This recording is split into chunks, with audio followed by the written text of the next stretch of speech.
separates founders that are successful in a fundraise versus those who aren't? Couple things.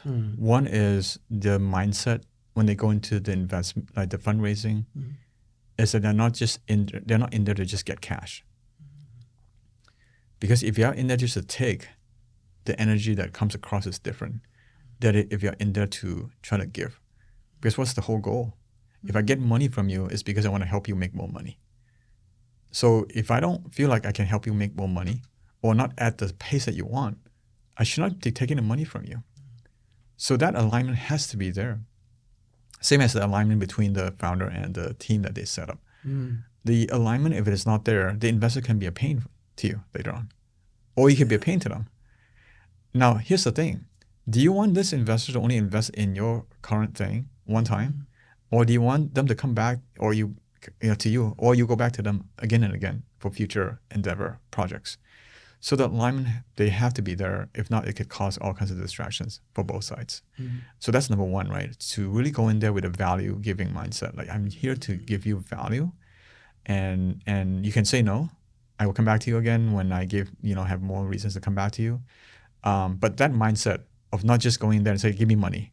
Because the moment you don't give me, you can see even the energy sort of tapers, right? They slouch. No, you're in there for the wrong thing. You should be in there to gauge if you can help them give them what they want. The other thing, aside from the giving mindset, is that you have to be able to take rejections and reframe it towards rejection. A lot of people will say, "Oh, I talked to 200 investors, and well, why is that even a thing to talk about?" You should know that that's part of the journey. You're not going to find the right investor right away. You try your best, but you should treat it like this is a normal thing. That I can go through 100, 200 people and they say no to me, but each time they're pushing you towards the right person, right? You see it that way, but you also have the, sort of the thick skin and the ability to take rejection and all of that.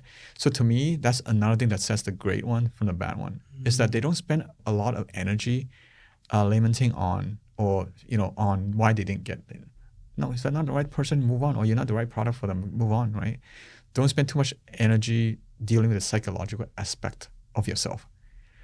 Spend more energy on honing things so that you can be more successful in the next one, whether it be finding the right investor, or getting a better pitch done. Yeah. So valuable. I love what you said about the giving mindset. I feel like so many founders do not think of it in that way. And I don't think it's because we don't want to give. I think we think about giving value to our users and the people we're building for, but not so much to the investors that we get on board. So I love that you mentioned that. And I think that's a huge reframe. Even just for myself, I think you go in thinking, this is a financial partner that will help me deliver value to these end users. But when you flip it on its head, as you mentioned, and go, actually, how could I add value to this investor through what I'm doing here, as well as the users? And then they can help me add value to the users. I think that is huge. And as you mentioned, psychologically, it changes how the investor feels about you, the energy in the room. So major pow moment in my mind just then. And I'm sure so many of our founders out there listening are feeling like, wow, that is a reframe. I guess one of the biggest questions that I hear all the time is, how do you get these meetings with these investors, and where do you go to find investors to pitch to? What would be your response on that? Networking events is one of them. Obviously, it's going to be super important. Again, and we talk about marketing, right, to get attention on your product. You have to market yourself too. If no one knows you exist, actually a lot of people would love to talk to you, but just don't know you're even there. So putting yourself out there is very important. Podcasts like this, right? That's one way to get to a lot of people out there. So there are many, many different channels, different ways to get yourself out there. Now, of course, like if you go into a local sort of like event, the fact that they are in the same city sometimes gives them comfort as well, because they want to deal with someone that that they can reach out to more easily. But go to events in different places, different cities, Silicon Valley, San Francisco, Boston, New York, mingle. And that's why we built Ego, because Ego is one thing where you're not really going there by just and meet people randomly. We look for synergy. We make sure you get to know who they are before you even meet them.